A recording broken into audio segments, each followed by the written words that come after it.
તો અત્યારના હાલના મહત્વપૂર્ણ સમાચાર માયાભાઈ નો પુત્ર જયરાજસિંહ આહિર વધુ એક વખત વિવાદમાં આવ્યું છે। ભવનાથના મેળામાં જ્યારે રાજકારણીઓ ચાલીને જાય છે તો તે ભવનાથના મેળામાં ખાનગી બસમાં તે પહોંચ્યા હતા। જૂનાગઢમાં માયાભાઈ આહિરના પુત્રે જયરાજ આહિર વધુ એકવાર વિવાદમાં સપડાયા છે।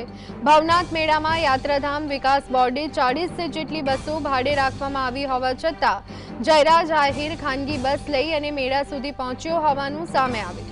જ્યારે મેળામાં વાહનો પર સંપૂર્ણ પ્રતિબંધ છે અને દરેક વ્યક્તિને ચાલીને જ આવવાનો નિયમ છે।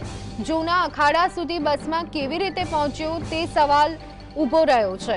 સોશિયલ મીડિયા પર તેનો વિડીયો વાયરલ થયો। સમગ્ર ઘટનાને લઈ અને કલેક્ટરે તપાસના આદેશ આપ્યા અને વહીવટી તંત્રની જરૂર વિના બસ કેવી રીતે તળેટી સુધી પહોંચી તે પણ એક શંકા છે।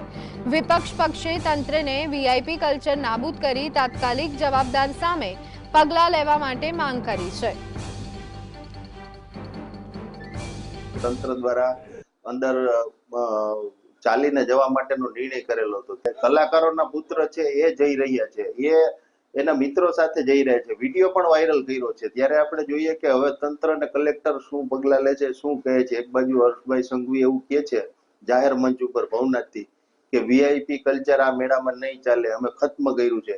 તો વીવીઆઈપી લોકો કઈ રીતના કલાકારોના પુત્ર, અધિકારી તથા પદાધિકારીઓ તથા ભાજપના નેતાઓ, એમના પરિવારજનો એ કેમ મેળામાં અર્બનિયા ગાડીમાં, એસી ગાડીમાં પડદા રાખી અને આરામથી જાય છે?